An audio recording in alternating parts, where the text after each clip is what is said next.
ya lo activé, no dije nada, pavadas. Y volvemos una vez más a la escuelita disca, esta vez en un martes en vez de un lunes, y a las 9:30 en vez de a las 9. Em, lo más interesante de todo también, en un día en el que aparentemente hay un partido de Uruguay contra Brasil en las eliminatorias, creo que para el Mundial, y un poco estoy haciendo traición a la patria en este momento, puede ser un poquito. Eh, Perdónenme, un poco le estoy regalando a la patria también algo. Podía estar durmiendo, si no, mientras. Eh, Así que, si no voy a mirar el partido, por lo menos les doy otra cosa. Y bueno, y además, como hay que decirlo, que los compas que siempre están presentes son de Argentina, porque no es por tirar shade, por así criticar a los compatriotas uruguayos, pero hay que decir la verdad de que quienes siempre están al firme son argentines. Y algunas personas de Perú también. Em, Así que bueno, les hago este vivo para ustedes.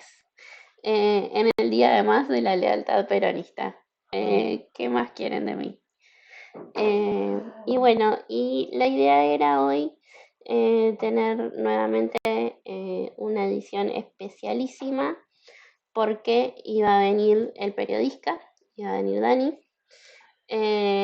pero al final no pudo venir por varias cosas. Porque no se está sintiendo bien, entonces vayan y mándenle saluditos y deseenle que se sienta mejor, que lo necesitamos.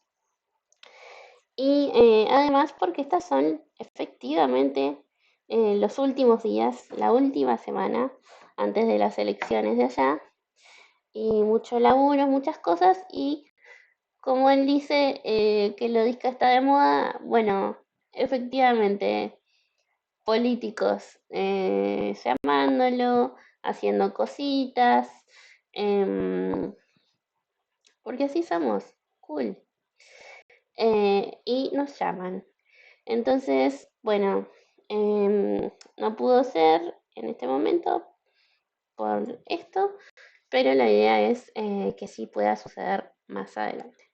Así que le agradecemos igual, le mandamos un saludito, que no se preocupe por no haber podido estar hoy, porque sé que se preocupó bastante. Y nada, todos vayan ahí a desearle que esté mejor y que vuelva pronto, que venga pronto. Dicho todo eso, vamos a seguir como para recapitular un poquito de en qué veníamos. La escuelita disca, esto que están mirando, es un proyecto de vivos, básicamente, aunque también hay un boletín que lo tengo medio desactualizado, medio abandonado, que ya lo retomaré. Y después quedan las grabaciones en YouTube también. Pero bueno, todo nace de estos vivos que hacemos en Twitch 2 veces por semana, los lunes y los viernes a las 21 horas, en los que hablamos de temática disca. Y eso puede ser un mundo de cosas. Puede ser cualquier cosa, porque además yo soy una persona que le gusta mucho, tipo, te rompiste una uña, ahora sos disca, entonces igual te meto, no sé, una clase temática sobre la historia musical de Britney Spears. O sea, está.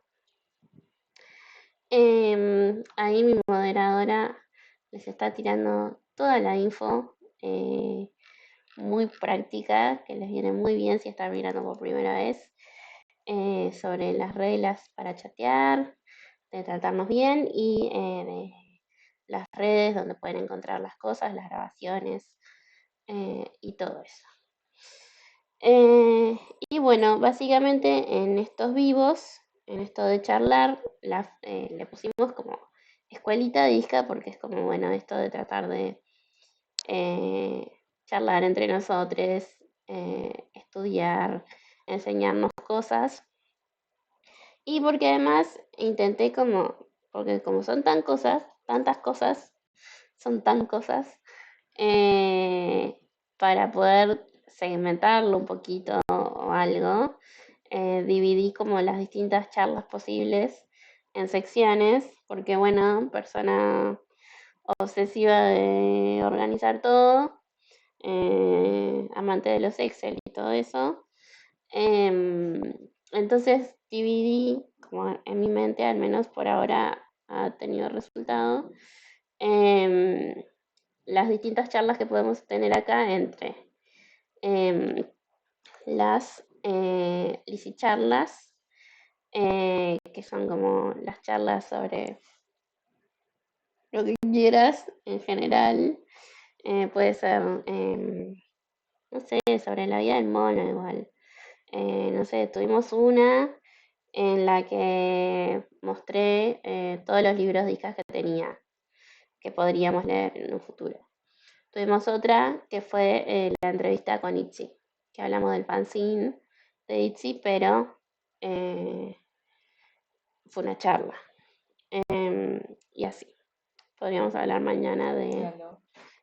tuvimos la de Aló también, que esa está en Instagram, no está ni en YouTube ni en Twitch, porque lo hicimos por ahí para poder como conectarnos mejor. Que fue, bueno, sobre Aló, que es un bar en Montevideo, y cómo tuvieron todo su proceso para volverlo accesible. Y eso serían como las Lizzy charlas, ¿no? Que hablamos de lo que sea, yo sola o con otra gente.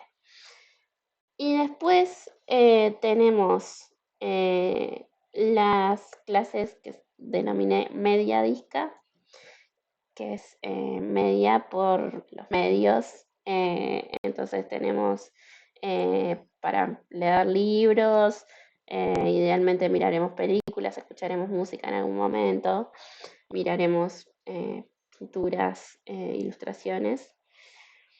Y hasta ahora lo que venimos haciendo con Media Disca es enfocarnos en la lectura de algún libro.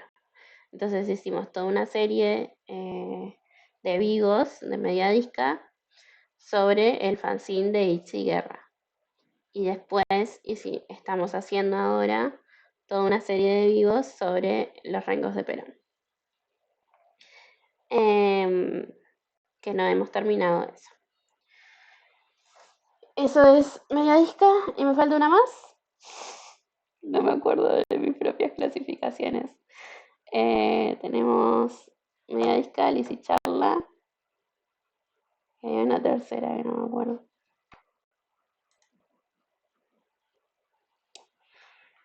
Que claramente no la hemos hecho, ¿no? Porque si no me acuerdo. Dame un segundito, me fijo acá. Ah, qué vergüenza, che. Pero bueno, muchas cosas en la cabeza. Ah, el manual de supervivencia de ISCA. Esa sería otro tipo de charlas que la idea es cuando de repente podamos ser más discas, haya más gente en el chat y esto pueda ser como un poco más ida de vuelta, podamos hacer una serie de charlas en las que entre discas nos tiremos piques y nos ayudemos en esta supervivencia, en este mundo capitalista, capacitista en el que vivimos. Esas son las secciones de esto que se llama la escuelita disca. Mi nombre es Luna Irazán, soy una militante de disco uruguaya, usuaria de silla de ruedas, y se me encantó hacer este proyecto porque me pareció que era necesario, que a mucha gente le podía venir bien para difundir información o para hablar entre nosotros, poder analizar cosas, poder democratizar el conocimiento, sacar cositas de que están solo en la academia y tenerla entre nosotros en la militancia. Y para forzarme a mí misma a leer también, porque tenía libros pendientes por leer, como este de los Rengos de Perón, que lo tengo desde diciembre pasado y no lo había agarrado, siendo que está tan buenísimo. Así que sí, es como para poder generar un poquito más de una unión entre todos estos discas que andamos por ahí y gente no disca también, ¿por qué no? También que sepan un poquito sobre discapacidad. En una de esas se descubren discas, salen del closet como discas, yo qué sé. Yo no hago las reglas. Un poco sí, ya las tienen ahí en el chat. En fin, les he vuelto a explicar todo por si hay alguien que está mirando por primera vez. Bienvenida. O capaz que estaba mirando ya hace un par y no entendía un carajo qué estábamos haciendo. Esta loca que de repente está hablando de lisiados en dictadura, ¿qué está pasando?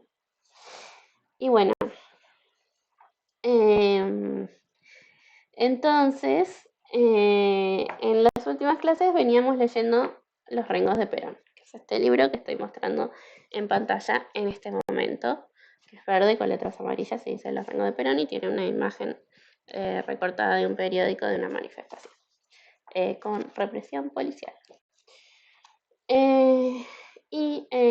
Lo que estuvimos haciendo en las clases pasadas fue leer todo lo que es la parte de la crónica, que la escribe Alejandro Alonso y cuenta, bueno, un poco lo que él vivió. Y en las últimas tuvimos invitadas muy especiales. Tuvimos a Julia, que es una compa. Bueno, intenté como invitar compas argentines porque también la idea es que, como ya dije, que en el fin de semana son las elecciones allá, bueno, leer un poquito sobre lisiades en dictadura en Argentina y que repensemos un poquito qué está pasando con el negacionismo y a quién se vota y qué es lo que se vota. Entonces, invité a Julia, que es una compañera, militante, actriz, locutora y ahora en plena carrera política para ser concejala. Y estuvo muy impresionante. Ella leyó un poco con nosotros, después estuvimos como hablando un poquito de la situación, contándonos ella desde su visión política. Y todo eso lo pueden ir a ver a YouTube. Y después, en la siguiente clase, la tuvimos con Rosario, que es otra compa de Argentina también, esta vez de Córdoba. Julia es de Buenos Aires. Em, bueno, no sé si Monte está dentro de Capital, eh, porque está la Gran Buenos Aires y la chiquita Buenos Aires. Oh, qué terrible. Bueno. Em, y entonces en la del viernes estuvo Rosario, que ella es artista, cineasta, tiene varias cosas escritas y algún video publicado por ahí. Y también cosas de fotografía de ella, pueden ir a buscarla. Em, y también hizo una serie y tiene otro proyecto también que se llama Torceduras y Bifurcaciones, muy interesante. Y también estuvo leyendo y haciendo algunos comentarios muy interesantes de todo lo que es análisis simbólico y social y personal eh, de esas vidas discas en dictadura y de, bueno, cómo llevar nuestras vivencias a la militancia, ¿no? Y también estuvimos riéndonos un poco y recordando nuestros inicios de militancia juntas, haciendo vivos en internet y siendo invadidas por gente que nos dibujaba pijas en la pantalla. Cosas que nos pasaban. Eh, y bueno, y entonces ahora terminamos esa crónica y ahora vamos a pasar a leer los testimonios. Entonces hoy les voy a estar leyendo yo eh, un poquito eh, y tal veremos hasta dónde llegaré. Y bueno, acá dice en la hoja testimonios y empieza toda una parte de entrevistas del libro. Dice, A continuación, presentamos una serie de entrevistas que hemos realizado a varias personas que han tenido un rol significativo en la experiencia de vida vertida en la crónica de Alejandro Alonso. Cada una de ellas se inicia con una breve semblanza de la vida del entrevistado. Les recuerdo también que cualquier cosa pueden comentar, preguntas o comentarios que tengan, o si necesitan que lea de nuevo algo porque no se entendió o lo que sea, se hace. Y bueno, empieza con una entrevista a Roberto Cirilo Perdía, que dice que nació en Rancagua, pequeño pueblo de la provincia de Buenos Aires, próximo a Pergamino, el 9 de julio del 41. Hijo de chacareros, se desplaza hacia la capital para estudiar abogacía en la Universidad Católica Argentina y se gana la vida como bancario militando en su gremio. Como militante estudiantil, alcanza la presidencia del Centro de Estudiantes de la UCA en 1962 y 1963.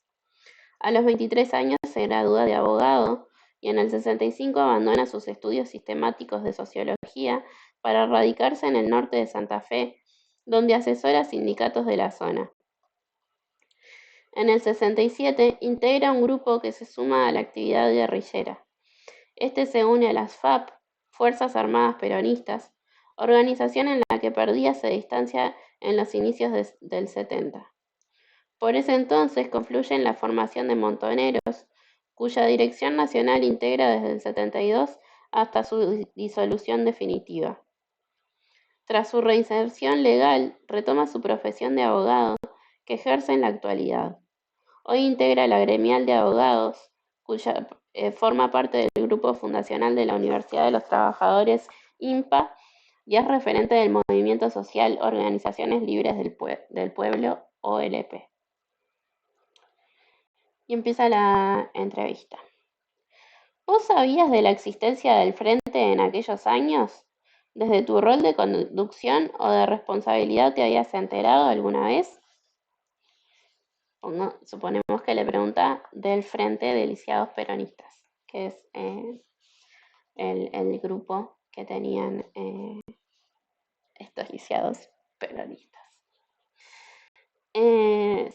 Sí, obviamente conocía. Cuando se armaba y se planificaba hubo algunos incidentes que afectaban el conjunto de la política, algunos choques, algunos problemas que tenían que ver con el conjunto y que, de alguna manera, incidían en la política del movimiento. Está claro que como frente social no era el frente prioritario, no era la JP, no era la UES o la JUP, está claro eso, pero también está claro que era una cosa extraña. Cuando digo extraña, digo aparentemente extraña. Pero yo creo que, visto a la distancia, cuando uno lo protagonizó allí, no lo racionalizó todo eso. Nosotros, y no sé si los compañeros del frente lo habían racionalizado lo suficiente.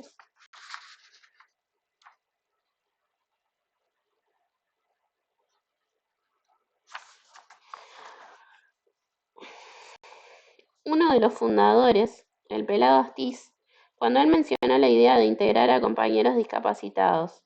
Los compañeros de la organización le decían con cierto no descrédito, sino extrañeza, qué función podían cumplir. Y él les dijo que había que darles un voto de confianza. Le preguntó al entrevistador. O le comenta. Y él le responde, tiene que ver con este tema de lo que está dentro y lo que está fuera. Hasta ese momento, de alguna manera, lo que se llamó Frente de Lisiados estaba fuera del sistema, y está fuera del sistema completamente. Creo que todo el proceso de los 70 fue un proceso de lograr una integración social más profunda. Entonces hay como dos niveles de debate o discusión. Un nivel que sería la importancia del frente y sus reivindicaciones, si valía o no construirlo y por qué apareció. Esa es una línea de trabajo.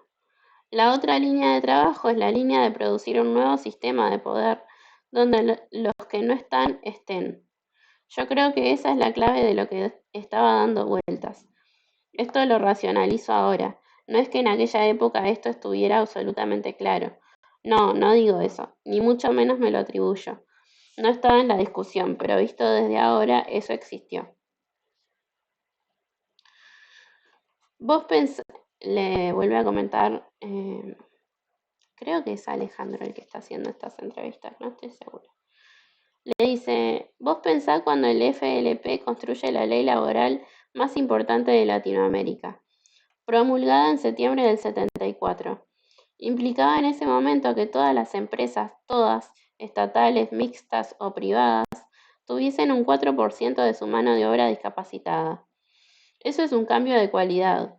No en vano en el 81 la dictadura la deroga y cambia solo por el 4% en el Estado. Le cambia la cualidad. Y le responde Roberto. Lo que yo quiero diferenciar es lo siguiente. Acá y en todo el mundo hay leyes brillantes para esto, pero no siempre las leyes se cumplen. Yo me refiero a algo más profundo que hay detrás de eso, que era integrarlos como parte de la sociedad. Cuando hubo un movimiento político, como en este caso Montoneros, los estás integrando con mayoría de edad, con derechos plenos a la mayoría de la sociedad. Eso es lo profundo que estaba pasando. Después vienen las consecuencias, la ley, tal otra cosa, etc. Estaban cambiando las reglas del juego en lo profundo. Ese es el cambio que se estaba produciendo en el país. Creo que en la época de la dictadura éramos conscientes de eso. Peleábamos, me parece, por lo que todos acordamos. Pelear por esas reivindicaciones sociales, como vos decías. Esas leyes suponían ese tema profundo, ese sentimiento de la cosa distinta que siempre anida en el alma de las personas y de los pueblos. Es eso lo que empezó a pasar en ese momento. Después la dictadura barrió lo conquistado. Siempre la realidad tiene dos aspectos. Uno es lo que ves, la normalidad, la conducta pública, etc. Y por otro lado lo profundo, el movimiento más de fondo. En aquella época también había esas dos cosas. Entonces en lo más superficial estaba la norma, en lo profundo consiguieron tener un lugar a partir de nuevas decisiones en la sociedad. En aquel tiempo la voluntad que había era abrirle cauces a todas esas cosas. Se le abría cauce a lo que estaba afuera. Esta es una idea que está muy de moda ahora, muy de moda en algunos lugares como Venezuela, Chávez, Bolivia, Evo Morales y Ecuador, Correa, cuando quieren el mismo poder constituyente, esto de cambiar las relaciones de poder y las estructuras de poder. Correa lo graficó, que los que estén afuera estén adentro. Ese es el tema. Y con respecto al Frente de Lisiados, esa fue la dirección a la que se apuntó. Bueno, después Correa. Llamemos a alguien de Ecuador a comentar. Ese es el tema y con respecto al Frente de Lisiados, esa fue la dirección a la que se apuntó. No hubo una racionalidad previa, si la hubo no la conozco. Lo que había era el impulso. Un impulso de las masas. Lo que nosotros hacíamos era abrirles el camino. Y ahí le dice Alejandro. De hecho, el Frente nace en la Escuela Profesional de Barrancas de Belgrano, del Servicio Nacional de Rehabilitación, que era la escuela más importante de artes y oficios, donde iban todos los pibes humildes de distintos países de Latinoamérica y del interior del país a formarse acá. Ahí nace. El Frente no nace de la pequeña burguesía. No, por eso digo, lo que fue aquel periodo en la década de los 70 fue abrir las puertas a los impulsos del pueblo, y en esos impulsos vino este impulso, a eso me refiero. Después se le dio un formato, un modo de organización, de camino, normas legales y demás. Pero el tema central era que estaba soterrado, que estaba oculto, que estaba marginado, que estaba afuera y se le abrió la puerta de participación. Esa me parece que es la magia de esos tiempos, que permitió a este sector la toma de participación. Creo que esa es la magia profunda de aquellas cosas que dejan surcos en la historia. ¿Por qué hoy en día se sigue hablando tanto de la década de los 70? Se sigue hablando tanto básicamente por eso, por la profundidad del impulso que traía. Un impulso que fue cercenado, que fue cortado de modo brutal en el número de víctimas que hubo. Y sí, claro, o sea, fue tal cual una respuesta a ese impulso, ¿no? Era tan grande el impulso que vieron que había que pararlo, porque si no, esos señores iban a perder todos sus privilegios. Y bueno, em, y así los efectos que tenemos hasta el día de hoy. Bueno, dice, ese es el impulso, una correntada que está como sostenida por un murallón. Por ahí la corriente después busca su camino, va a buscar su camino para volver a empezar. La sobrevivencia de la generación del 70, para putearla, para aplaudirla, para lo que sea, tiene que ver con la profundidad del impulso que traíamos. Y esa profundidad trajo a la luz pública fenómenos como este que estaban ocultos. Alcanzó hasta ahí, no alcanzó a realizarlo en su plenitud y llegó inclusive a algunas cosas, a institucionalizar algunas leyes que después por supuesto las hicieron mierda. Creo que ese es el doble juego al que hay que estar atento. Alejandro le dice, la dictadura cuando reprimió nos equiparó ante el poder. En ese sentido, digamos que torturó a discapacitados y no discapacitados.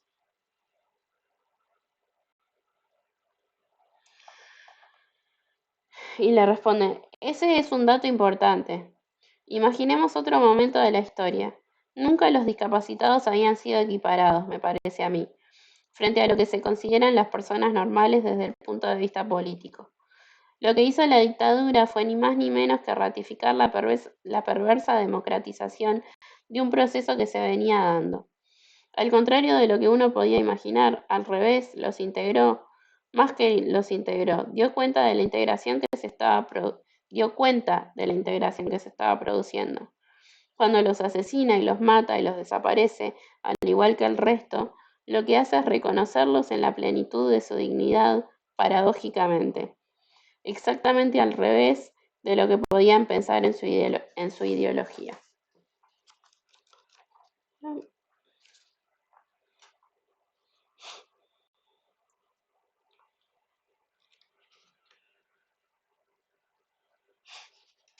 Perdona, me estoy fijando algo.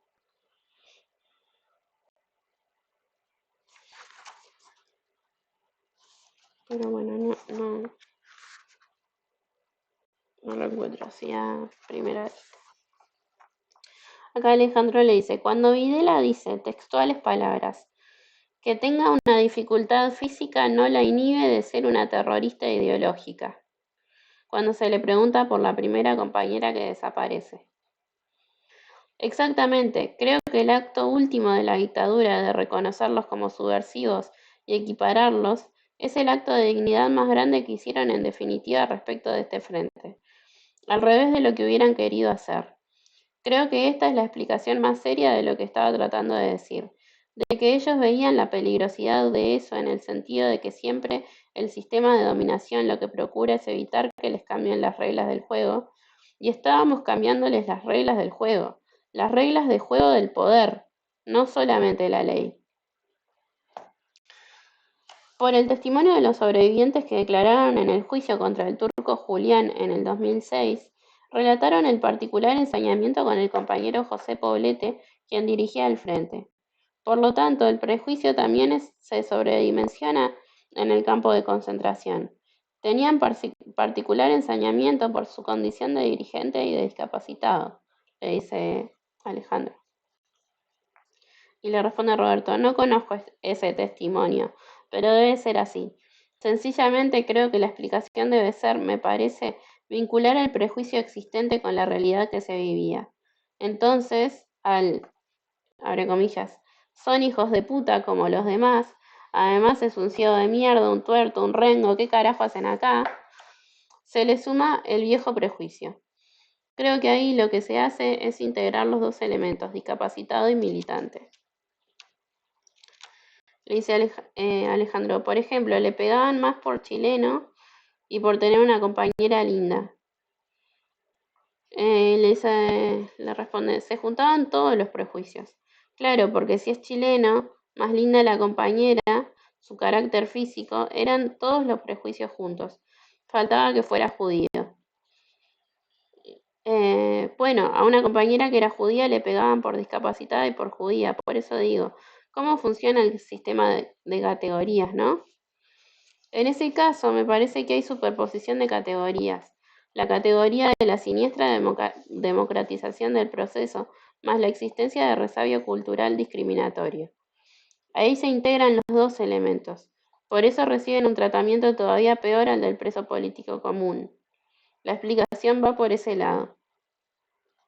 Le dice Alejandro, además el tema de la dignidad. La dignidad es para algunos, no para todos. Son seres que el único lugar que pueden ocupar es el de pobrecitos. Le responde Roberto. ¿Roberto, no? Roberto. Por ejemplo, yo viví en Salta. En Salta hay muchos casos de Down. No sé por qué razón, no conozco, no tengo estadística de promedios, pero es bastante generalizado que se los oculte. En Salta se los oculta. La familia tiene reservado para los discapacitados mentales de la casa un lugar oculto para que no se lo vea.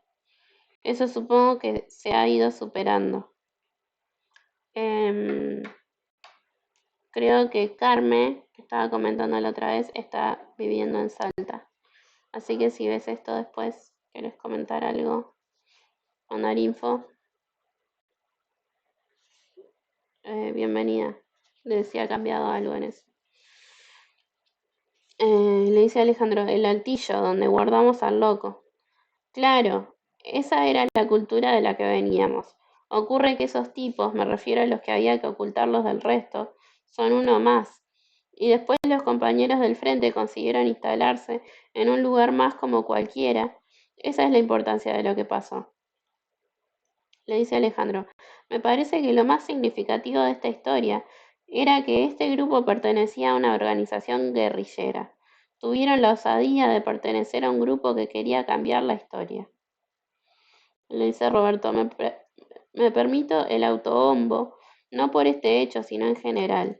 Tuvo de particular eso de que así como se cometieron errores, o como se los quiera denominar, también tuvo la capacidad en cierto momento de la historia de abrir las puertas a un fenómeno masivo y de abrir la puerta a frentes tan dispares como el movimiento de inquilinos, las organizaciones de las villas de emergencia, las ligas agrarias y otros tantos. Y le pregunta a Alejandro, ¿qué pasaba con los compañeros gays? Y le responde Roberto, todo el mundo sabía que había acuerdo con los gays en las marchas. No estamos hablando del 2006, no estamos hablando de Buenos Aires, ciudad gay, estamos hablando de 40 años atrás. Entonces la presencia de los gays en primera fila traía problemas con el resto de la sociedad. Había acuerdos con los gays para la forma de desfilar y funcionó. Hasta ese fenómeno, que es uno de los más difíciles, por lo menos en aquellos tiempos, lo resolvimos y de alguna manera se los metió ahí en el paquete. Eso no fue producto de que se peleaban la guerrilla con las armas en la mano, fue producto de un fenómeno cultural profundo. Esa es la clave por la cual la generación del 70 sobrevive en la historia y se sigue hablando de ella y se siguen descubriendo facetas de eso. Ahí sería interesante hablar con alguien de la comunidad LGBT de esa época también, ¿no? Alguien gay, alguien trans. Estaría bueno. A ver también qué dice de todo esto. Capaz que el que está hablando es gay, yo no lo sé. Eso también. Perdóname, Roberto, si no te reconocí tu identidad, tu orientación sexual. Solo que siento que, como dicen los gays, me da la sensación de que no es, pero bueno. Y le dice a Alejandro, ¿lo que decís es de la capacidad de aceptación de diversidad de aquel momento? No es la aceptación, sacaría esa palabra, es la capacidad de integración de la diversidad. No es que había un lugar desde el cual se los aceptaba. Bueno, pero para integrar primero tenés que aceptarlo como propio, como importante. Claro, pero hay un grupo de sociólogos, José Nun, que murió, y otro señor Portantiero. Ese grupo de gente definió aquel proceso de Montoneros como núcleo de agregación. Desde un punto de vista social, creo que es correcta la idea. Era una masa donde se iban agregando y se iban metiendo sectores. Lo digo por la palabra aceptación. Yo no sé si había algo o alguien con capacidad o derecho a decir que no. la correntada a un movimiento donde se iban metiendo sectores adentro con sus problemas, etcétera, e iban encontrando mecanismos de organización y acción. Tomándolo de NUN, la idea de agregación es esta, algo que se va metiendo en un paquete y no pide permiso. Después, en todo caso, el permiso vendrá. La forma, de qué modo se organizan, vendrá. Después vendrán las cuestiones de disputas. Pero eso es una cuestión de tercer orden. Primero es estar adentro, después de estar veo cómo me muevo. Y el estar, creo que ese fue un signo de aquellos tiempos. Yo creo que nadie tenía derecho a decir que no. Esa es una de las características de aquel momento. Esta idea de la agregación fue una cualidad de esta organización u otras organizaciones la tenían. Eso sí fue novedoso, lograr esa aceptación de conjunto y que eso se pudiera aglutinar en un sector organizado. Instauró, que eso sí, no, porque no tiene tilde, entonces no sabía. Que eso sí fue una cosa donde se llegó a un nivel que no había en otros lugares. Después, la integración de individuos corresponde a cualquier organización que esté arraigada en el sentimiento más profundo del pueblo, y estos sectores se incorporan. Después, darle a eso una organización propia fue una cualidad diferenciada, me parece, y que no tenía muchos antecedentes. Si los hay, yo no los conozco. Esta lectora tampoco. Y de eso quedó algo como idea, como concepto, como organización. Le responde Alejandro. Quedamos los sobrevivientes de aquella experiencia, con una huella moral y ética.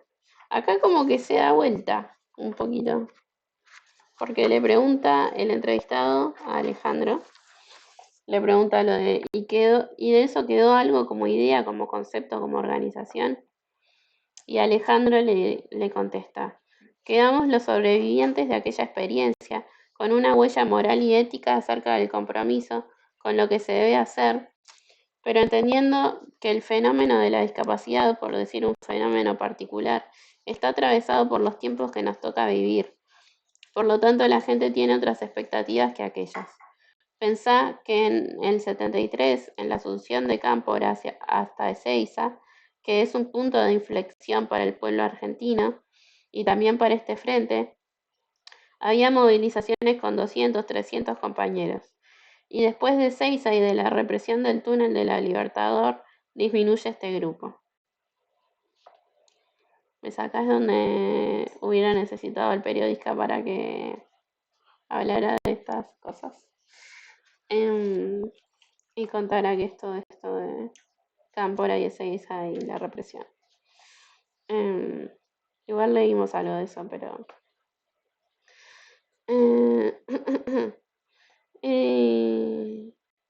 Ay, ¿quién pregunta bien? Roberto le pregunta a Alejandro cuándo fue eso de disminuir el grupo. Y Alejandro le dice, en julio del 73, López Rega acusa al Frente de Lisiados de llevar en las sillas de ruedas las armas y las drogas para los montoneros. Esa es una declaración pública. Me hace muy feliz eso, perdón. Le dice Roberto, sí, me acuerdo. Le dice Alejandro, nos colocó en el centro de la escena. Claro, claro. Y le sigue contando Alejandro, la primera vez que reprimen, mandan a los bomberos. Están las fotos. Los compañeros habían descubierto en ese momento que esos talleres protegidos eran lugares de superexplotación. Ellos piden la anulación de esos talleres y deciden tomar el túnel de la Avenida Libertador. Lo que a mí me parece singular y pintoresco, viendo a la distancia, es como desde distintas extracciones sociales se construyó un frente. Con esto que vos decís, esta oleada de pueblo que decide tener un rol activo en la calle. Si vos leés los documentos de aquella época, parecen hechos por psicólogos, psicólogos sociales, sociólogos, y eran pibes de 19, 20, 22, 23 años, de repente me sale un acento, perdón, con una comprensión de la realidad. Y le dice Roberto, claro, cuando un fenómeno echa raíces, el fruto después adquiere formas distintas. Y yo creo que pasó eso. Habían sido tantos años de persecución, ya no sobre nosotros, sobre el conjunto de peronistas, habían sido tantas y diversas formas de lucha que los frutos, cuando salen, abarcan cosas muy distintas. Trabajadores organizados de los servicios, de la producción, viejos, nuevos, jóvenes, estudiantes, y en ese aluvión aparece también esto, porque es parte de la realidad. Alejandro le dice, el río trae de todo. Le contesta Roberto, el río trae de todo, el río trae. El tema es encontrarle a eso una forma que lo encauce. En aquella época le encontramos una forma de encauzamiento a eso, hasta en lo organizativo, con esa manía que teníamos de organizar todos. Esa oleada alcanzó una dimensión masiva que va desde noviembre del 72 hasta julio del 73, perdonen.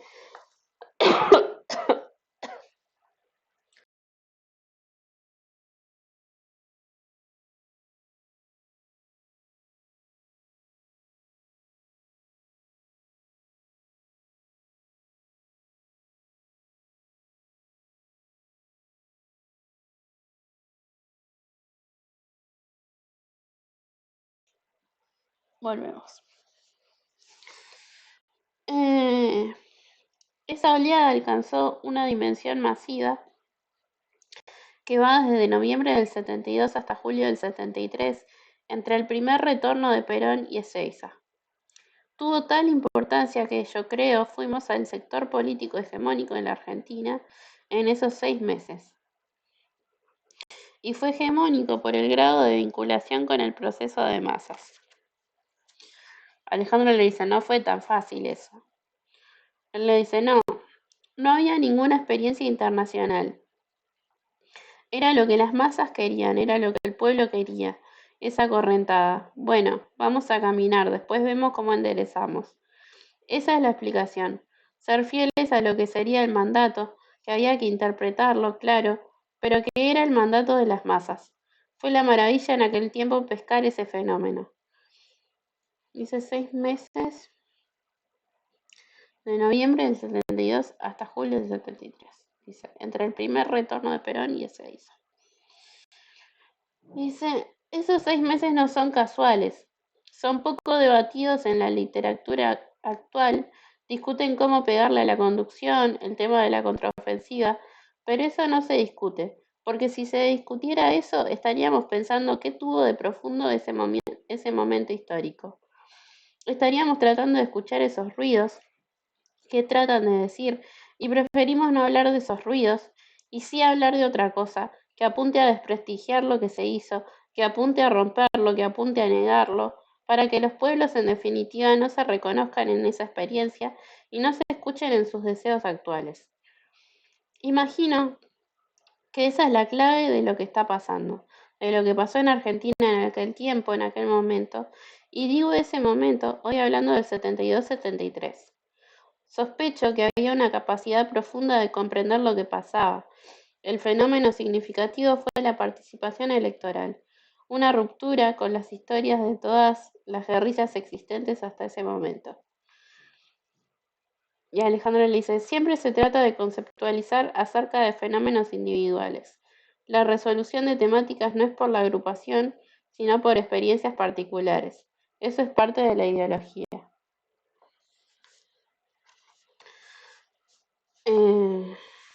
Eso es parte de la ideología, le responde Roberto, y le sigue diciendo a Alejandro. Lo que estalla en aquel momento es la fuerza de la agrupación de todos esos sectores, intentando la verdadera liberación. No se hablaba de una liberación doméstica. Iban por más los compañeros, iban por la dignidad, por querer ser trabajadores como los demás. Y Roberto dice, vos hablabas de las mejoras sociales, las reivindicaciones sociales. Considero que eso es no la causa, sino el efecto. Lo sustantivo era que ustedes se habían incorporado como una parte más de la realidad. Alejandro le discute, digamos. Nosotros no estábamos adentro del sistema. Y él le responde, pero se incorporan y aparecen leyes, que son la consecuencia de eso, cuando empujan y se meten en la historia. La dictadura lo tuvo claro y les pegó como en bolsa, y les pegó por eso justamente, por el fenómeno de incorporación masiva de un sector inesperado que entró con la correntada. Y agrega Alejandro, bueno, el abogado de Videla, en el juicio de las juntas, no recuerdo ahora el nombre, le pregunta al boli, el compañero del FLP, y la primera pregunta que le hace es, ¿qué vinculación tiene el Frente de Lisiados Peronistas y el Ejército Montonero? No es poca pregunta esa. Terrible, porque la pregunta no es banal, va al corazón de la ideología. Yo estaba ahí de oyente y me quedé absorto. Pensé que le iba a preguntar si alguna vez había llevado, no sé, un volante. Risas. Y ahí termina la entrevista con Roberto Cirilo Perdía. Y sigue otra, que es con Alfredo Carlos Moffat, que dice psicólogos... igual nos da para leer esto también. Porque...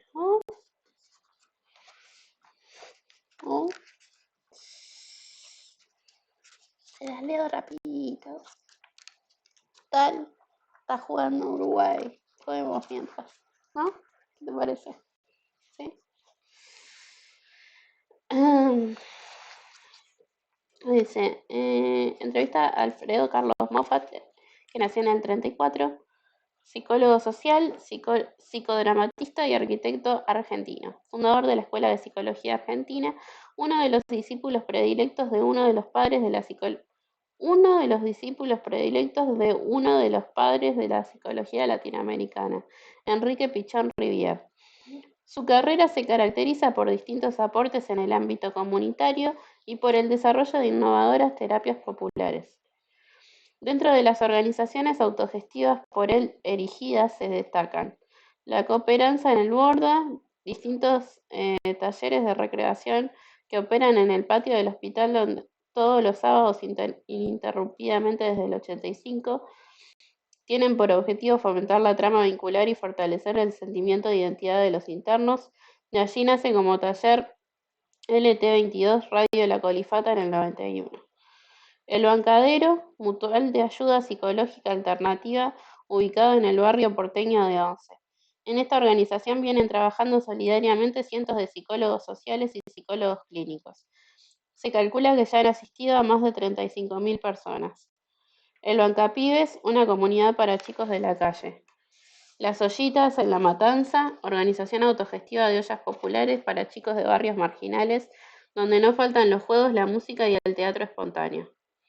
Y después nombra varios libros publicados como Estrategias para sobrevivir en Buenos Aires, Psicoterapia del oprimido, que era la que él nombraba en la parte anterior del libro. No me sale ahora la palabra. Terapia de crisis, los derechos humanos en el otro país. En caso de angustia, rompa la tapa. Terapia de crisis, la emergencia psicológica. Ese último es del 2007. Y empieza preguntándole: vos habías definido a este grupo allá por los 70 como una armada Brancaleone. ¿Por qué? Bueno, porque eran gente pintoresca, no eran parejos, no eran iguales, como la armada Brancaleone. ¿Qué es la armada Brancaleone? Vamos a buscar. Ya que no tenemos a alguien argentino que nos diga, buscamos. Es una película de comedia aventura italiana del 66, dirigida por Mario Monicelli, protagonizada por Vittorio Gassman y otros. Una banda de pícaros roba un pergamino e intenta apoderarse de una tierra con la ayuda de un caballero peludo. Bueno, una película italiana. Y él los compara. Personas muy curiosas y muy diversas, contenía la variedad, que eso es algo interesante. Además iban en busca de algo, tenían una cierta polenta, una direccionalidad. ¿Y a vos te resulta creíble que esos seres pudieran hacer algo en esos tiempos tan difíciles?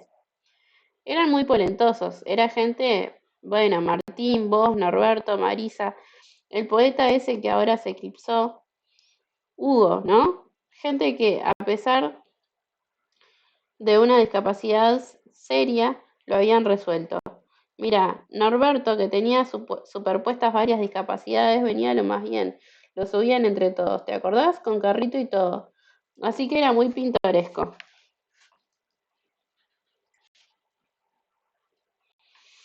¿Nunca te sentiste engañado como diciendo, ¿y estos a dónde van a llegar así como están?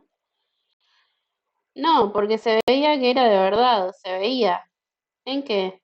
En que no sonaba hueco. Uno, a través de conocer mucha gente, ubicás cuando golpeas una copa y hace un ruido como que tiene una rajadura, ¿viste? Las personas también. Te das cuenta de que no coincide lo que dice en un momento con lo que dice en otro, no coincide el cómo está con lo que dice, hay como una impostura. Además, seguían viniendo, entendían bien. En general yo creo en la gente, cuando no la veo falsa, le creo. Cuando vinieron las fuerzas del ejército a buscar los panfletos y lo que había quedado en la casa, al otro día de haber sido saqueada, la gente del barrio decía, el ciego no era tan ciego y el rengo no era tan rengo. ¿Qué te representa esa definición popular? Y que la ceguera y la renguera tienen que ver con no poder hacer, y ustedes pudieron hacer. Además se puede tener un problema en un nivel y tener una habilidad en otro. Esto modelo social, años, años. Em, en los bombardeos, pero no tenían modelo social, tenían rengos militando en dictadura, cosa medio lejana de lo que tenemos ahora, ¿no? Así que, bueno, no es Dios te da y te quita, no sé, el peronismo te da y te quita, las leyes, la democracia, yo qué sé. En fin, eh, boas. En los bombardeos de Londres, cuando hacían el oscurecimiento total, ¿sabés vos quién guiaba a la gente a los refugios? Los ciegos. Porque podían, no la tenía esta, porque podían caminar en las calles llenas de escombros. Quienes guiaban eran los ciegos. ¿Sí?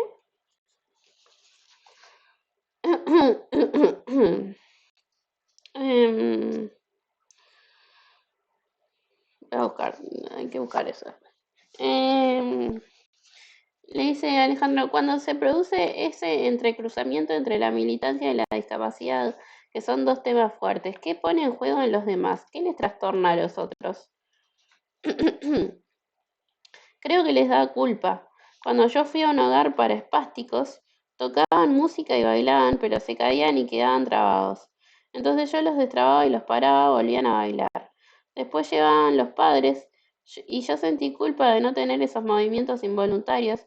Entonces empecé a mover la cabeza también, como para ser más solidaria.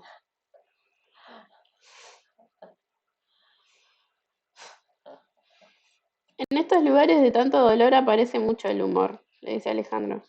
Y él le responde, y el humor, especialmente el humor negro, es el que te permite sobrevivir. El humor ahuyenta lo siniestro, lo oscuro, lo doloroso. Cuando es mucho el sufrimiento no se aguanta, entonces hay que burlarse de eso para poder de alguna manera aliviarlo. El humor descalifica la discriminación porque si no se hace algo como respetable de más, porque si no se hace algo como respetable de más en un punto. Sí, total. El humor para aliviar el dolor y también para descalificar a lo de los otros también, ¿no? O sea, esto que dice descalifica la discriminación. Claro, para eso, ¿no? Yo siento que muchas veces usamos el humor de esa manera, como muy para meterles la pata y hacerlos tropezarse a los demás de cierta forma con sus incomodidades, ¿no? Em, Qué sé yo. Yo quería preguntarte algo sobre el contexto, porque este grupo que nació del peronismo pudo suceder porque sucedió el peronismo, porque en esa zoología que contenía todo, esa era la maravilla del peronismo como movimiento de masas. ¿Puede ser eso? Sí, porque no era discriminatorio el peronismo. Y le dice Alejandro, ¿y si en el 73 estaba el Frente de Liberación Homosexual, estaban los villeros, los inquilinos, estábamos nosotros? Y le dice Alfredo. Y después estaba Evita también.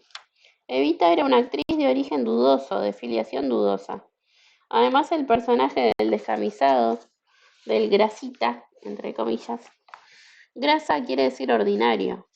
En general, los movimientos de masa no son discriminatorios si son los discriminados los que los hacen. La discriminación es una forma de obtener poder de los que están arriba, pero cuando se da vuelta la tortilla, los marginados llegan a ser centrales. Dice Alejandro, lo que pasa es que en aquellos que tenemos un defecto físico, lo grotesco está puesto afuera, entre comillas. Lo grosero, siguiendo lo que vos decís, Alfredo, está todo a la vista, como en la isla Maciel. El que vende drogas está ahí, la puta está ahí. No hay escondite por donde perderse. Cuando una discapacidad es visible, no la podés esconder. Deja menos lugar para la hipocresía. Haber participado en esta historia fue un criterio de salud, pero por supuesto, porque fue generoso, porque se preocupaban por los otros. La generosidad siempre es salud, porque hace que se repartan mejor las cosas. ¿Qué significó ese grupo para vos cuando nos fuiste conociendo? Un grupo polenta, un grupo heterogéneo, había pesados de distintos temas. ¿Qué es un pesado? Es lo contrario de un burgués. Es uno que somete a la realidad para arreglarla. Me encanta que está dando esta definición, que un pesado es lo contrario de un burgués, y es uno que somete a la realidad para arreglarla. Y si se acuerdan, Itzy se define en su bio y por ahí como la pesada del capacitismo. Momentos de cruces, me encanta. En la cárcel un pesado es otra cosa, le dice Alejandro. ¿Qué será un pesado en la cárcel? No sé. Puede ser varias, me imagino varias cosas. Y le dice Alfredo, pero es el concepto. Yo me considero un psicólogo pesado porque trabajo con situaciones muy difíciles. Yo soy un arquitecto de familia inglesa, fui muy popular en la facultad, dibujaba muy bien. Me costó mucho ser normal o empobrecido existencial. En cambio, la marginalidad está cerca de situaciones donde hay mucha concentración de emoción, de experiencias fuertes y conmovedoras. Esa es mi parte alemana, que como arte tiene el expresionismo, un arte desgarrado. Dice Alejandro, cuando yo tenía 19 años me dijiste, vos sos ciego solo de los ojos. Ay, esas frases. Pero bueno, lo aceptamos. Alfredo le dice, no tenías que aceptar el rol que se le asigna al ciego. No ver bien no te impide desarrollar todos los otros sentidos y tal, y capaz que él no la necesitaba esa frase también. Y le dice Alejandro, ¿el precio de hacer otro rol no puede ser un precio alto? No, porque generás otro, generás una clase de ciego distinta a la norma. Pero a estos muchachos, refiriéndome al FLP, les costó un precio muy caro querer cambiar la historia. Pero no solo a los discapacitados, si te agarraban por judío era peor. Lo interesante es que pudieron incorporarse a una lucha popular, jugándose la vida, que es algo muy serio, y además salían del rol de discapacitados. Por ejemplo, si llevaban un fierro de un lugar a otro, ya no eran más discapacitados. Esto también tiene que ver con lo que hablábamos con Itzi de qué es ser discapacitado y cómo cambia según cómo te ven, ¿no? Y cómo, sí, qué rol jugás en la sociedad. Y le pregunta, ¿a qué atribuís el carácter endemoniado que le da la cultura a la discapacidad?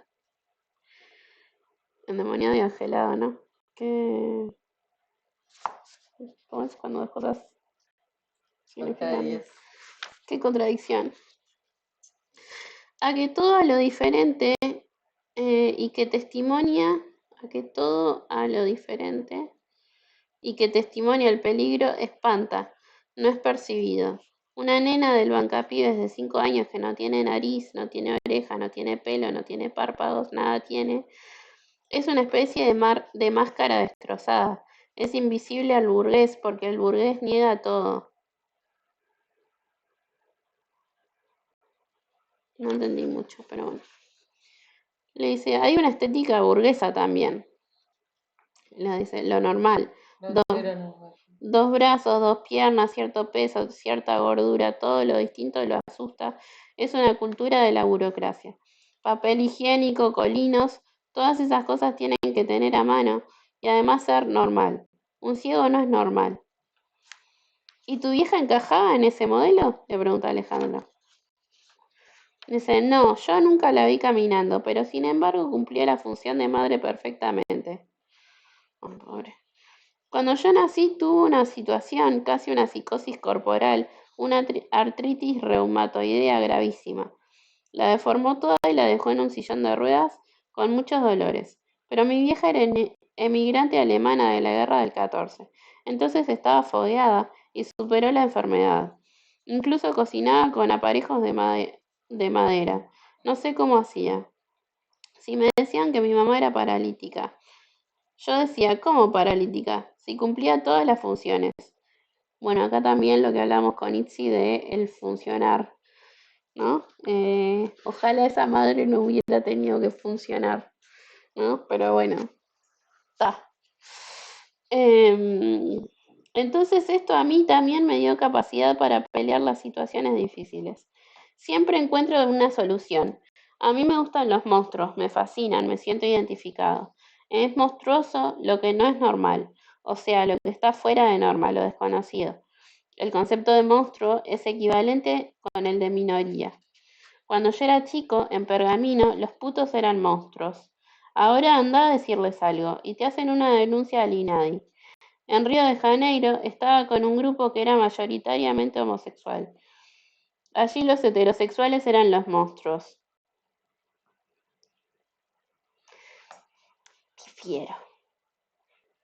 Difiero. Aunque haya un grupo, la sociedad no desaparece. Pero bueno, no importa, sigamos.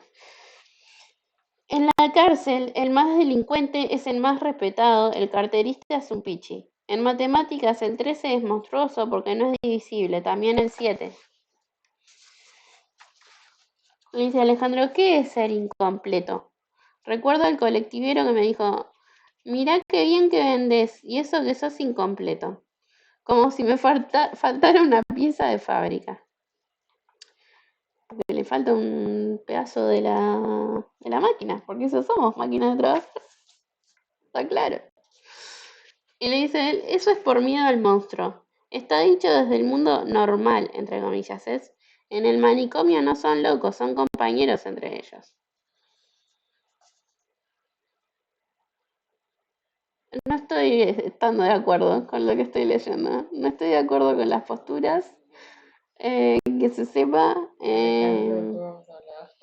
Alejandro, después hablaremos. Pero en el manicomio los locos son locos, porque en el manicomio están bajo un sistema que los mantiene encerrados y medicados. Y no es una sociedad de compañerismo de Viva la Pepa. Al igual que ese grupo de homosexuales que nombra, tampoco es que los otros son monstruos. O sea, si están en un grupo, bueno, por algo es. Difiero. Ya hablaremos. Ya hablaremos, Alejandro. Si estás oyendo esto. Dice, ¿por qué en nuestra sociedad se hace más hincapié? Igual, re que le estoy diciendo a Alejandro, ya hablaremos. Entiendo que él lo publique, pero igual el que está diciendo eso es el otro, así que no sé. Capaz que a Moffat le tengo que escribir y decirle, che, ¿qué decís? En fin. Le dice, ¿por qué en nuestra sociedad se hace más hincapié en las rampas que en el derecho a trabajar? La rampa es para facilitar la circulación, pero no es nada solidario. En un restaurante en Zúrich había una máquina para que los discapacitados suban los 5 o 6 escalones de la entrada. Esto revela que no hay solidaridad. En Cuba, la máquina no hace falta porque saltan 15 tipos a subirlo o bajarlo. Muy en desacuerdo con lo que está diciendo. Muy en desacuerdo. Muy muy en desacuerdo. O sea, ¿qué está pasando? Primero, el hincapié en las rampas que en el derecho a trabajar. Necesitamos un derecho a trabajar porque vivimos en un mundo capitalista. Capaz que esto es muy izquierdoso de mi parte, muy comunista, muy anarquista, donde lo quieran mirar.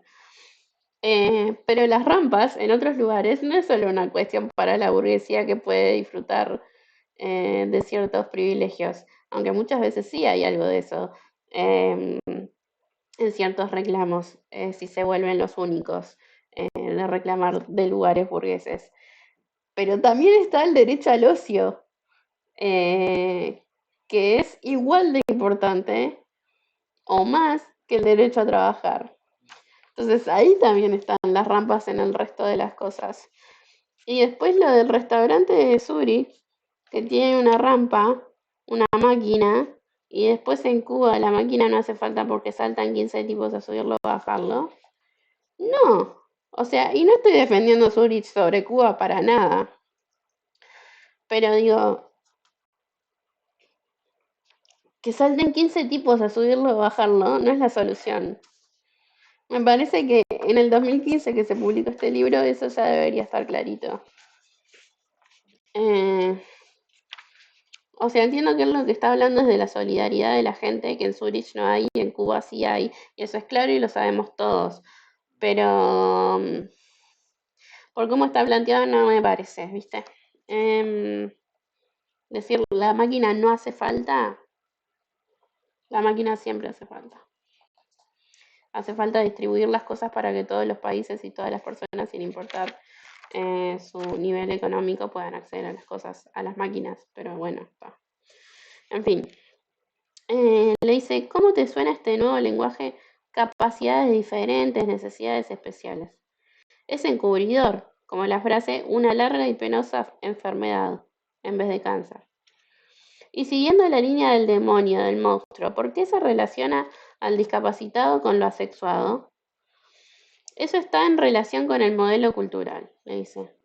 Alejandro le dice, en la encuesta del INADI del 98 sobre las reacciones que provoca la discapacidad ganó la pena. Pero la pena no sirve para nada, solo exime al otro de la responsabilidad social. Parece que están haciendo un ping-pong temático. Esto en TikTok iría muy bien. Claro, porque no te haces cargo. Si sentís pena, sos buena persona.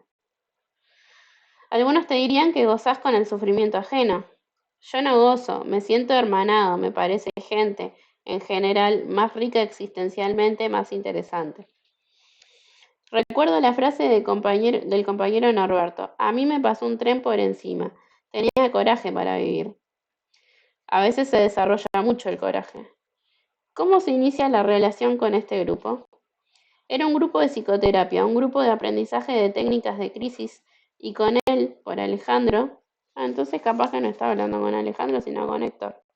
Bueno, era una relación paciente-terapeuta. Sí, a mí me parecía recordar que había dicho sí, que había encontrado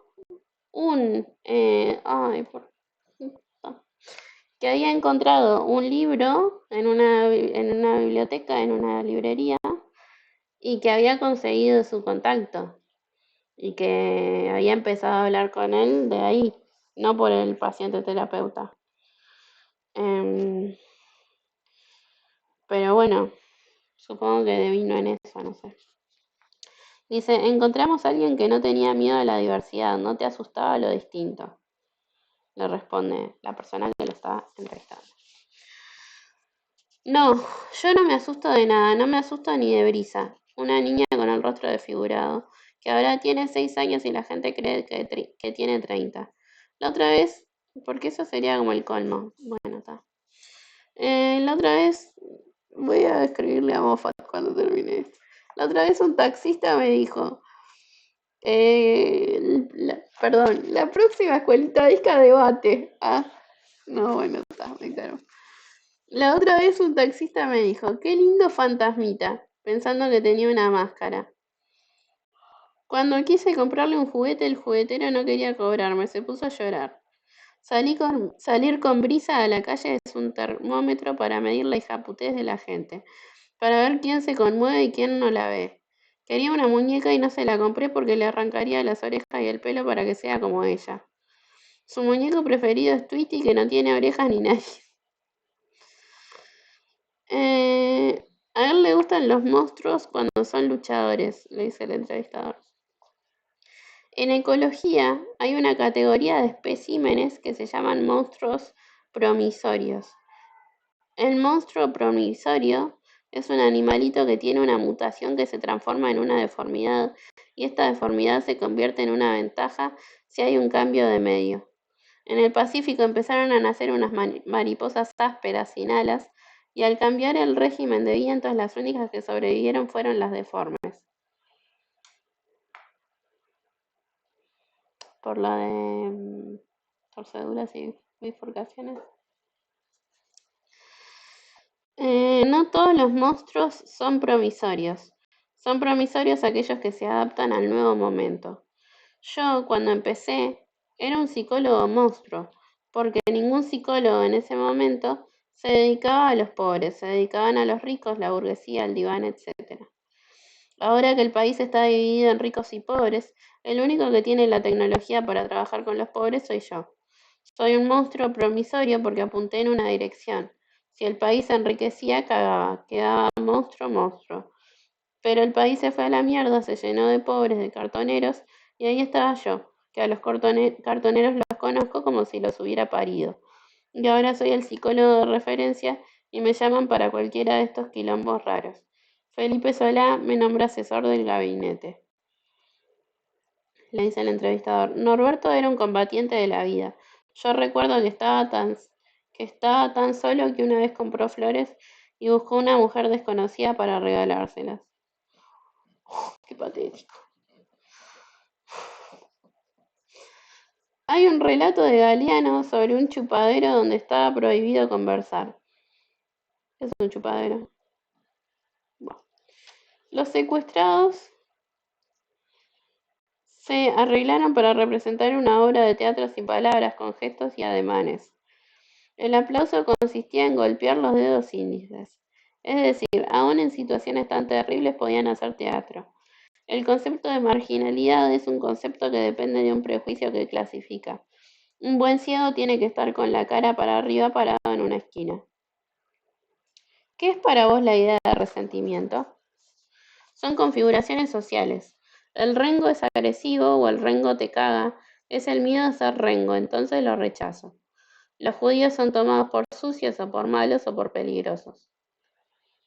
Hay una construcción social en donde se afirman los prejuicios y el discapacitado puede ser percibido como maldito.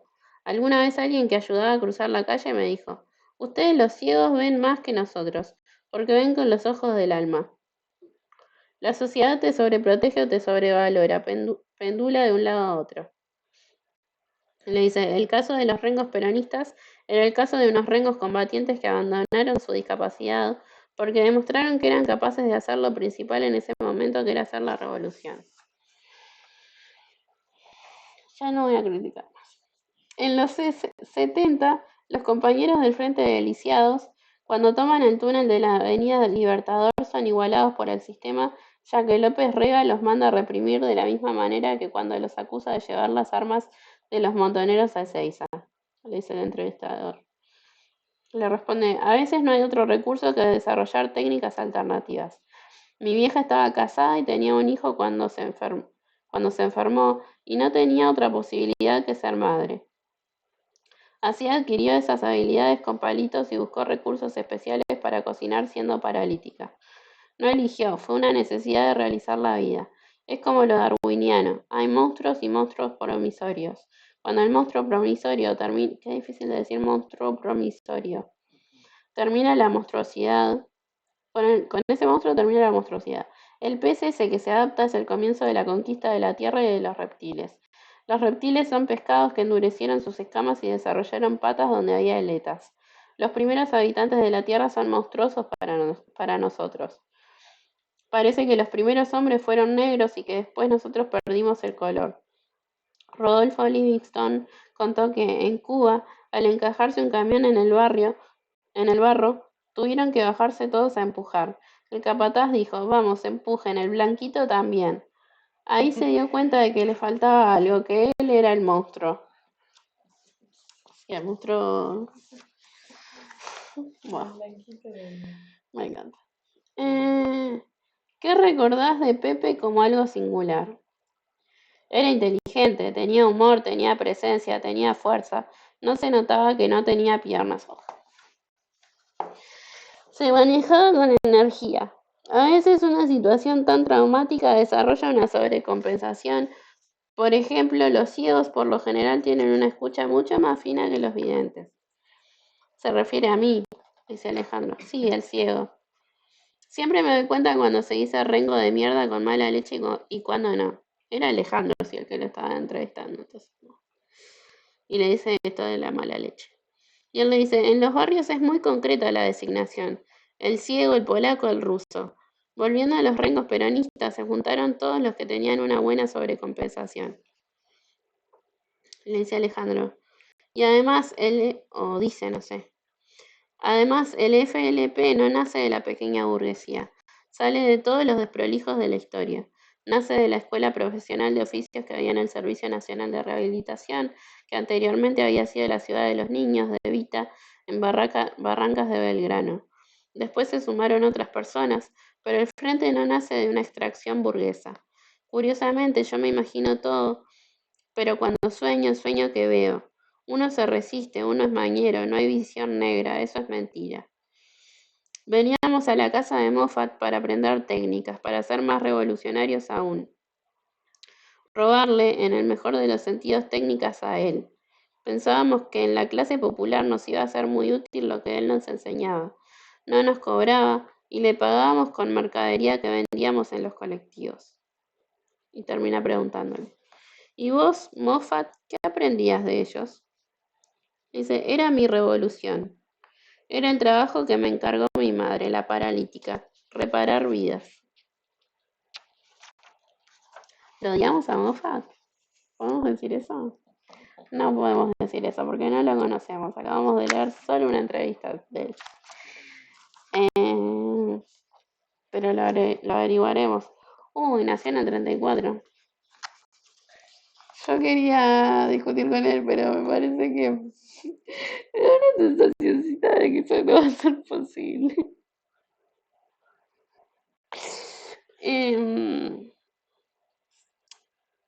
No sé, capaz que sí, capaz que está para venir y agarrarnos a las piñas, yo qué sé, una no. Tampoco hay que ser viejitas y menospreciar, ¿eh? El tema es que no sé si está vivo, ¿no? Pero bueno, en fin, eso es todo lo que vamos a leer por el día de hoy. La verdad que cuando estuve bichando me pareció que eran pocas páginas y técnicamente lo son, pero la verdad que tomó su tiempito de leerlo. Y tal, yo la verdad no sé si vamos a terminar este libro esta semana, pero se hará todo lo que se pueda, porque el libro está buenísimo y es la semana para leerlo y terminarlo. Nada, si quieren ver grabaciones pasadas de la escuelita, pueden ir a YouTube a mirarlas, ahí les quedaron las redes en el chat. Si se murió, sí se murió. Sí se murió. Yo no tengo problemas con criticar a los muertos igual, ¿eh? Puedo... Ah, ¿se murió ahora? Julio. Igual, mantengo mis críticas. Solo que ahora no puedo discutir con él y que me diga... Me responda, ¿viste? Es un tema.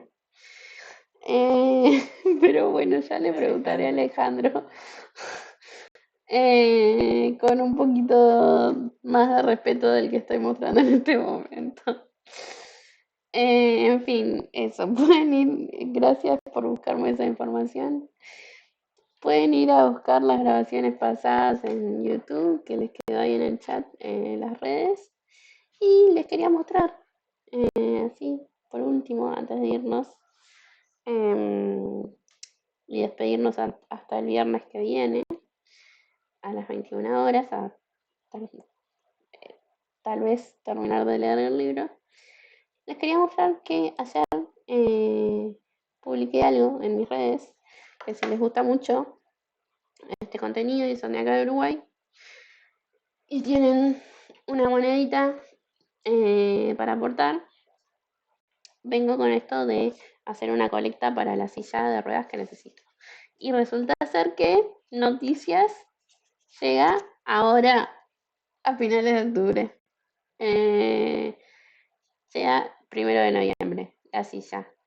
Así que de repente, tipo, yo esperaba, supuestamente iba a demorar 5 meses y de repente, ¡pum, pum, pum! Va a estar acá. Eh, Así que nada,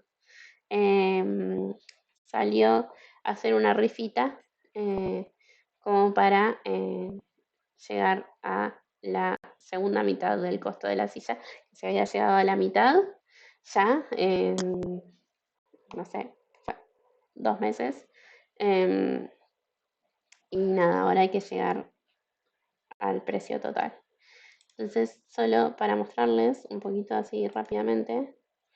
Ay, ay, ay, ¿qué estoy? ¿Qué? Ah. Les muestro, si van a mis redes, a Instagram, encuentran toda la información. Pero básicamente les estoy mostrando un poquito ahí, que sale 200 pesos. Ahí hice como unas muy diseño gráfico es mi pasión. Bueno, intentando hacer algo como con colores negros, rojos y blancos. Les describo un poco la imagen, muy estilo Motomami, porque le hemos puesto rifa Motomami. Porque bueno, jodemos con esto de que cuando tenga la silla motorizada voy a hacer una Motomami. Entonces hay una foto de alguien en una silla con lo que se le dice una handbike, que es un motor que se le agrega a la silla y tiene montada arriba de su cabeza, arriba de su cara, la cara de Rosalía gritando, que me pareció muy cómico. Sale 200 pesos cada rifa. Es escribirme por Instagram o por donde sea que me encuentren. eh, y nada, mandar el monto que quieran, equivalente a las rifas que quieran, por esas formas de colaboración que les quedó ahí en el chat. O si no me escriben y se las mando. Y nada, mandar la plata, elegir un número, guardárselo y bueno, y en el sorteo cruzar los dedos porque hay precios, pero buenísimos, buenísimos. Es una flor de rifa que todo lo que es rifas, como diría una amiga mía, más rifas, más premios que la de arquitectura. Ah, no, pero la verdad que para no ser la rifa de arquitectura ni de economía ni nada de eso, estamos como queremos. Son 19 premios en total, que ahí les estoy mostrando un poquito en pantalla. Incluyen remeras de mi KP, una clase de yoga, una prenda de piló, que sería tipo, ahí les voy mostrando las remeras, clase de yoga, una prenda de piló, que son tipo short pollera, short o una calza biker, un conjunto de ropa interior, de cierres y botones no, un masaje de mi hierba flora, después tienen una cena para dos en Barbrecha, un corte de pelo en Noma de Barbería, una tortita vegana de Prieto Luna, productos Natura, de la Suricata, de Caro, un fancy PDF de Itsy, un retrato cartoon de Merion, un muñeco, un osito de Cachabacha, una entrada doble de la Jadeo, fanzines de Traspapelades, stickers de la Diva de los, un mini tatú de baba de tinta, productos naturales de Venus Atrapamoscas. Me acabo de dar cuenta que no les estoy mostrando absolutamente nada en pantalla. Pero bueno, nada, lo pueden ir a buscar en las redes. Un tatuaje de Leo, de Wicked Ink, un producto de Trole un poco. Y al final dice que también me pueden contratar. En fin, todo eso lo pueden encontrar en mis redes. Así que si quieren, si pueden, están invitados a colaborar o difundirlo, que también sirve muchísimo. Hechos todos los chivos, leído el libro, criticado un psicólogo ya fallecido, faltándole totalmente el respeto, les deseo una buena noche y nos volvemos a encontrar el viernes a las 21 horas. Adiós.